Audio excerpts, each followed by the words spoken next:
सभी फौजी भाइयों को मेरे तरफ से जय हिंद।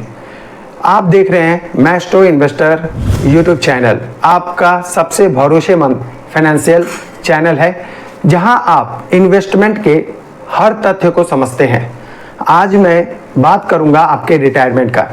रिटायरमेंट के बारे में अगर बात करें तो आपको पता है कि मेरे यूट्यूब चैनल पे ऑलरेडी वीडियो अवेलेबल है, लेकिन रिटायरमेंट प्लानिंग एक बहुत ही इंपॉर्टेंट होता है फौजी भाइयों के लिए, चाहे वो सीआरपीएफ में हो, बीएसएफ में हो, आर्मी में हो, कहीं भी हो, किसी भी पैरामिलिट्री में हो, उनको अपना रिटायरमेंट के लेकर बहुत टेंशन रहता है। बिकॉज ऑफ कि वो ड्यूटी में इतना इन्वॉल्व होते हैं कि उनको फाइनेंस के बारे में ज़्यादा नॉलेज नहीं होता। मैं आपके बीच में ही नौकरी करते हुए कैसे अपने फाइनेंस को मैनेज किया, आफ्टर रिटायरमेंट कहाँ मैंने इन्वेस्टमेंट किया, ये सब आपको धीरे धीरे बताऊंगा। एक वीडियो में पूरी जानकारी देना नेक्स्ट टू इम्पॉसिबल है। तो मैं बात करूंगा आज इस वीडियो में कि आप अपने रिटायरमेंट की प्लानिंग कैसे करें, लेकिन साथ में साथ ये भी बताऊंगा कि आप कैसे कुछ जरूरी जो फंड्स होते हैं जो गवर्नमेंट स्कीम में करना होता है उसे भी जरूर से जरूर करें। क्योंकि आप अगर इमरजेंसी फंड अपने पास नहीं रखेंगे तो होगा क्या कि आप जो म्यूचुअल फंड में इन्वेस्टमेंट कर रहे हैं बिफोर रिटायरमेंट आपको जरूरत होगा तो आप निकाल लेंगे। तो चलिए चलते हैं, शुरू करते हैं रिटायरमेंट के गोल को कैसे अचीव करें। रिटायरमेंट के गोल को समझने के पहले मैं आपको बता दूं, म्यूचुअल फंड जो है इन्वेस्टमेंट जब आप करते हैं तो इसमें आपका प्रिंसिपल अमाउंट जो है, जैसे कि 1000 या 100 या 10,000 जो भी आप एसआईपी करते हैं, जरूरी नहीं है कि ये फ्लक्चुएट ना हो, यानी कि ये नेगेटिव में ना जाए या पॉजिटिव में ना जाए। डेफिनेटली ये नेगेटिव पॉजिटिव दोनों हो सकता है। तो इसके लिए समझ लें कि म्यूचुअल फंड में रिस्क है, लेकिन जब हम बात करते हैं लॉन्ग टर्म की तो यहां पर आपको बहुत ज्यादा बेनिफिट देखने को मिलता है। और धीरे धीरे मैं आपको बताऊंगा कि म्यूचुअल फंड में इन्वेस्टमेंट करके कितने फौजी भाइयों ने अपने रिटायरमेंट गोल को अचीव किया। साथ में ये भी बताऊंगा कि जो म्यूचुअल फंड में इन्वेस्टमेंट कर रहे हैं इसी चैनल के जरिए सिविल में काम करते हैं, अदर्स ऑफिस में है, अदर गवर्नमेंट जॉब में है, जो मेरे जरिए आज से 5 साल 6 साल 10 साल पहले इन्वेस्टमेंट स्टार्ट किए हैं, उनके भी पोर्टफोलियो यानी कि उनका होल्डिंग्स दिखाऊंगा आपको। क्योंकि आपके कमेंट्स आते हैं कि म्यूचुअल फंड रिटर्न नहीं देता, वो चाहते हैं, मेरे इन्वेस्टर्स चाहते हैं कि मैं उनका पोर्टफोलियो का रिव्यू करूं, बिकॉज कि मेरे पास इतना टाइम नहीं होता। मेरा खुद का भी जो अपग्रेड करने के लिए बहुत सारे स्टडी करने पड़ते हैं, तब जाकर आपको बताता हूं। क्योंकि आपका अगर पैसा डाउन होता है तो मुझे लगता है कि मेरा जो पैसा है वो डाउन हुआ, क्योंकि मैं उसी जगह से आया हूं जहां से आप अभी हैं। मैं आपको एक सिंपल सा हिंट्स दे देता हूं, जब मार्केट डाउन होता है तो क्या होता है। देखिए, आपको ये नॉलेज नहीं होगा कि जब मार्केट गिरता है तो क्या हालत होती है, क्योंकि आपको उस समय कोई सपोर्ट देने वाला नहीं रहता, जबकि वो सिचुएशन होता है आपको रिटर्न कमाने का। मैं तो सोचता हूं कि मार्केट गिरे तो मैं इन्वेस्टमेंट और ज्यादा करूं।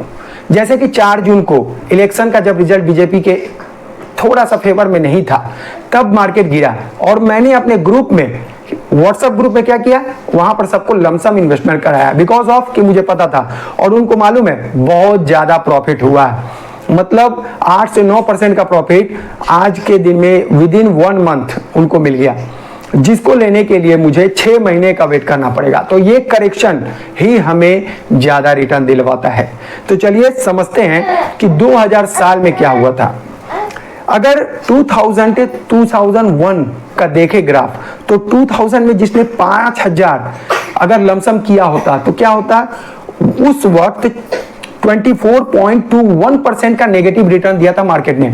अब सोचिए उस समय आप क्या करते हैं, आपका 5000 बन जाता 3790 रुपए। आप क्या करते, मार्केट से निकल जाते, डेफिनेटली निकल जाते, क्योंकि आप बोलते कि मेरा तो 1500 अभी चला गया, बाकी क्या होगा, इसी को लेके निकल जाता हूं। और आप कहीं कुछ बोलते भी नहीं, बिकॉज ऑफ कि फौजी आदमी बोलता नहीं है, सिर्फ अपना पैसा निकाल कर चुपचाप रख लेता है, लॉस प्रॉफिट नहीं देखता। अब देखते हैं 2001 से 2002 के बीच में क्या हुआ। उसी 5000 की वैल्यू आपकी कितनी हो गई, फिर से आपको -0.13% का रिटर्न मिला और आपका वैल्यू हो गया 3790 रुपए। और उसके बाद जो डाउन हुआ उससे हो गया 3,784 रुपए। अब 2 साल में आपको 3,784 रुपए आपके 5,000 हो गए। टेंशन होगा, डेफिनेटली होगा, मेहनत का पैसा है। लेकिन अब देखते हैं 2002 से 2003 के बीच में क्या हुआ। फिर मार्केट ने 11.74% का नेगेटिव रिटर्न दिया। टेंशन और ज्यादा, देखिए कैसे टेंशन हो रहा है, बिकॉज ऑफ कि आपको मार्केट का नॉलेज नहीं है। अब देखिए क्या हुआ, 3,340 हो गया आपकी वैल्यू। 5,000 आप इन्वेस्टमेंट किए थे, 3 साल आपने वेट किया, 3,340 लेके जाएंगे। अब आप क्या बोलेंगे, सोचिए कि वहां होल्ड करना कितना जरूर। उस समय आपको बहुत ज्यादा इन्वेस्टमेंट की जरूरत थी, लेकिन आप मार्केट से अगर ले लेते हैं पैसा तो वो आपका टेम्पोररी जो है परमानेंट लॉस में कन्वर्ट हो गया। हम देखते हैं कि क्या हुआ नेक्स्ट। 2003 से 2004 के बीच में मार्केट जंप करता है, 86.26% का रिटर्न देता है और आपका 5,000 बन जाता है 6,221 रुपए।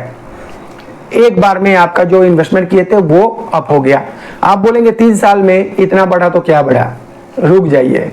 बात करेंगे 2004 से 2005 के बीच में, मार्केट अगेन बूम करता है और रिटर्न देता है 17.30% का और आपका 5,000 बन जाता है 7,297 रुपए।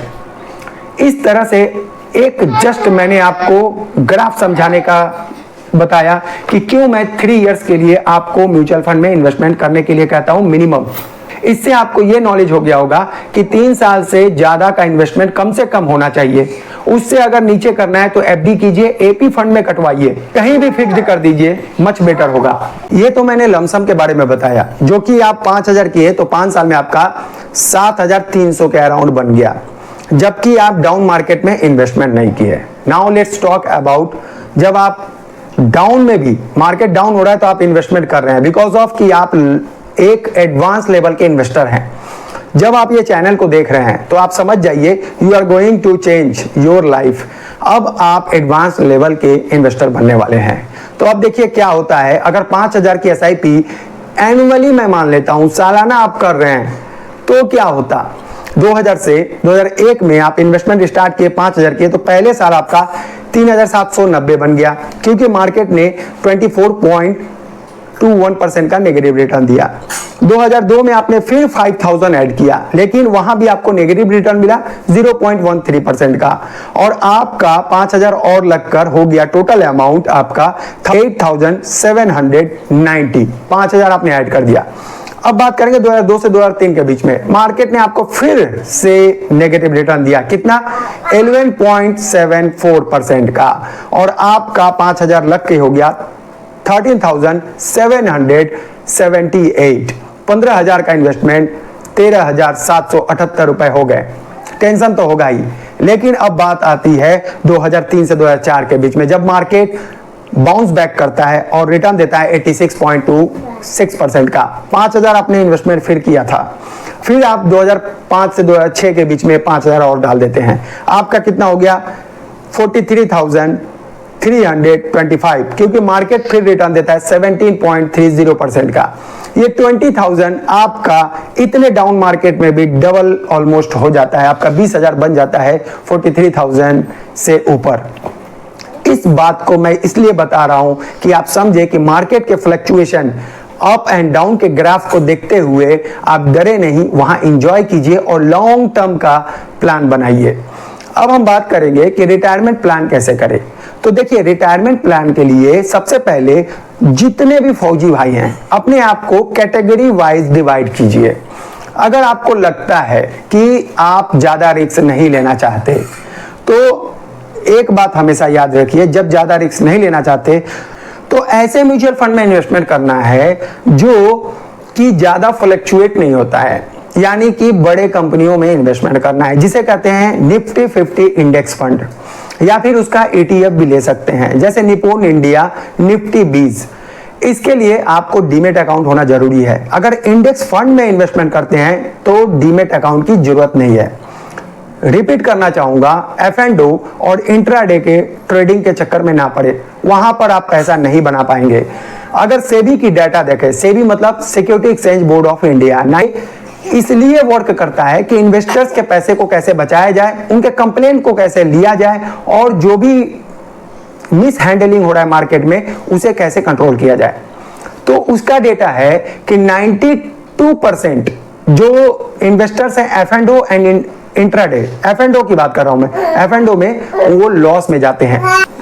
7% जो इन्वेस्टर्स हैं वो सिर्फ अपना पैसा बचा पाते हैं, बाकी के आप देख लीजिए क्या परसेंटेज बना जो कि प्रॉफिट ले पाते हैं।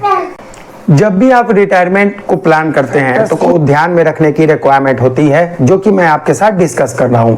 सबसे पहले रिटायरमेंट की एज।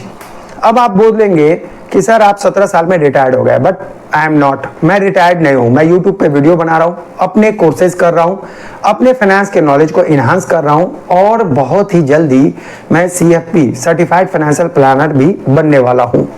तो आप समझ लीजिए कि मेरे रिटायरमेंट के लिए मैं 60 साल को कंसीडर कर रहा हूं। आज का दिन नहीं, फौज से रिटायर्ड हुआ हूं लेकिन काम से तो रिटायर्ड नहीं हुआ, अपने रेस्पॉन्सिबिलिटी से तो रिटायर्ड नहीं हुआ। इसी तरह आप फौज से अगर रिटायरमेंट ले रहे हैं तो वो रिटायरमेंट आपको पेंशन जो होगा वो आपको सपोर्ट करेगा, ना कि आपकी जीवन शैली जो पहले थी वो मेंटेन करेगा। और आफ्टर रिटायरमेंट आप कोई ना कोई जॉब भी करते हैं, क्योंकि आपका घर वैसे ही चलना चाहिए जो पोजीशन में आप जब फौज में थे उसी तरह से। तो ये बात हमेशा याद रखिए कि रिटायरमेंट की जब प्लान कर रहे हैं तो लॉन्ग टर्म का प्लान यानी कि विजन रखते हुए प्लान करें। अपने गोल को 100% अचीव करने के लिए आप गोल बनाना जरूरी है। रिटायरमेंट प्लानिंग का दूसरा जो इंपॉर्टेंट फैक्टर है वो होता है रिटायरमेंट के बाद आपकी जीवन शैली। अब मान लीजिए कि आप जो लाइफ का जो स्टैंडर्ड अभी मेंटेन कर रहे हैं, आफ्टर रिटायरमेंट क्या आप मेंटेन कर पाएंगे, इसे आपको समझना पड़ता है। बिफोर रिटायरमेंट आपकी जो एक्सपेंस है घर का वो डेफिनेटली बढ़ेगा, कमेगा नहीं, क्योंकि आपके बच्चे बड़े हो जाएंगे, उनकी क्लासेस हायर हो जाएगी और उनका जो एजुकेशन एक्सपेंसेस है वो भी बढ़ जाएगा। साथ में फौज में रहते हुए आप एनुअली एक बार दो बार ट्रिप जरूर करते हैं, कहीं घूमने जरूर जाते हैं और जाना भी चाहिए।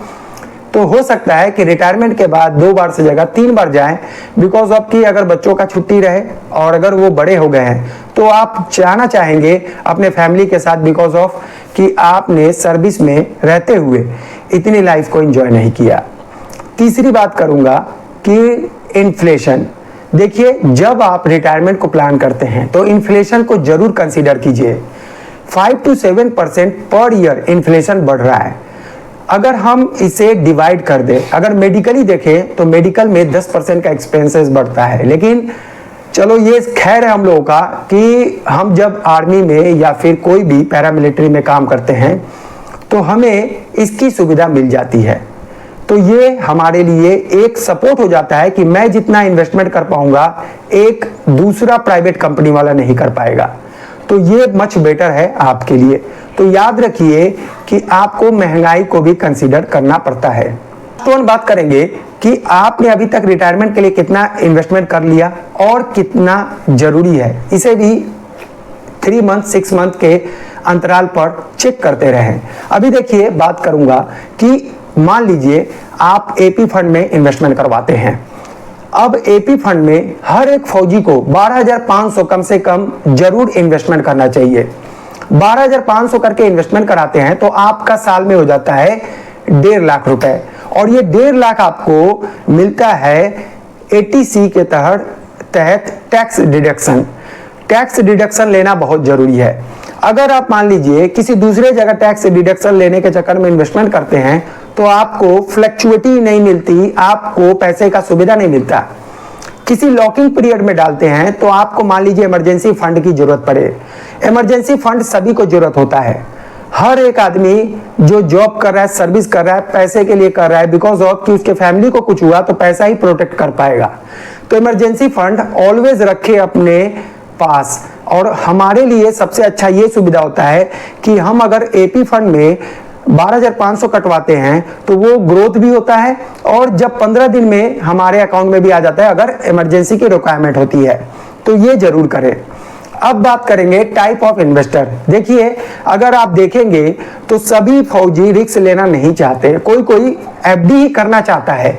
लेकिन मैं आपको बता दूं, FD करेंगे तो आपको अपने पापा और दादा की तरह लाइफ स्टाइल जीने के लिए मजबूर होना पड़ेगा। क्योंकि उस समय बर्तन धोने के लिए कोई सर्वेंट नहीं आता था, नौकर नहीं रखा जाता था। उस समय कोई भी झाड़ू देने के लिए, घर को साफ करने के लिए नौकर नहीं होता था, खुद करना पड़ता था। उस समय बाहर जाने के लिए कार नहीं होता था, बाइक नहीं होता था, साइकिल से जाते थे, उनके एक्सपेंसेस कम थे। आज आपके एक्सपेंसेस बढ़ गए हैं। अगर आप एफडी में कर रहे हैं तो उन्हीं की लाइफ स्टाइल लीजिए, आराम से लाइफ कट जाएगी।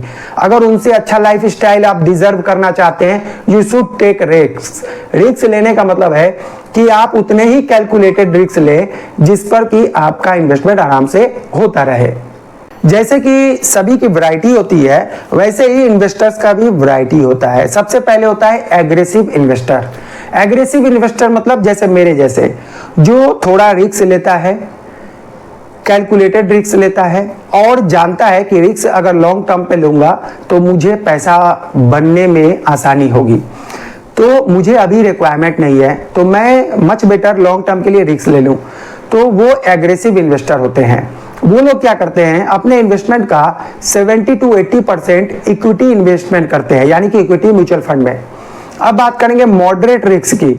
मॉडरेट रिस्क में क्या होता है कि आप उतना ज्यादा रिस्क नहीं लेना चाहते, लेकिन रिटर्न थोड़ा बहुत जनरेट करना चाहते हैं। इसके लिए आप क्या करते हैं कि 50 to 70% इन्वेस्टमेंट का, यानी 10,000 है तो 5 से 7,000 तक का आप इन्वेस्टमेंट कहां करेंगे, 5 से 6,000 का इन्वेस्टमेंट करेंगे आप इक्विटी म्यूचुअल फंड में। बाकी आप एफडी और बैंक के ऐसे स्कीम में रख देंगे। म्यूचुअल फंड की जगह आप करेंगे क्या, अपने एपी फंड में कटवा देंगे। तीसरा होता है कंजर्वेटिव। कंजर्वेटिव इन्वेस्टर मतलब कि बहुत कम 30% अपना इक्विटी म्यूचुअल फंड में, यानी 10,000 में 3,000 मैं म्यूचुअल फंड में रखूंगा, बाकी मैं पूरे एपी फंड में, एफडी में, आरडी में इस तरह रखूंगा। उम्मीद करता हूं कि आपको ये समझ में आ गया होगा कि इन्वेस्टर के टाइप कैसे होते हैं और आप किस तरह के इन्वेस्टर हैं। आप जिस तरह के इन्वेस्टर हैं उस तरह के इन्वेस्टमेंट करने का आप ऑप्शन चुन सकते हैं। और मैं आपको बता दूं, mutual fund investments are subject to market risk. ये एक बहुत बड़ा झोल है हम मिडिल क्लास के ऊपर, क्योंकि हम अगर 5,000 महीने का इन्वेस्टमेंट करें और एनुअली उसको ग्रोथ करते रहे तो वो एक बहुत बड़ा अमाउंट बन जाता है नेक्स्ट 15 to 17 ईयर्स में। आपको रियलाइज होगा कि आपके फादर ने जब सिटी में जमीन नहीं लिया तो आज आप उसके लिए कितना फील करते हैं कि पापा आपने क्यों नहीं लिया। नेक्स्ट जो जनरेशन आपके बच्चे होंगे, वो बड़े होंगे, वो ये पूछेंगे आपने म्यूचुअल फंड में इन्वेस्टमेंट क्यों नहीं किया। ये बात आप याद रखिएगा। Thank you so much for watching. फिर से जय हिंद। मिलेंगे अनदर वीडियो के साथ, तब तक के लिए tata bye bye and keep investing.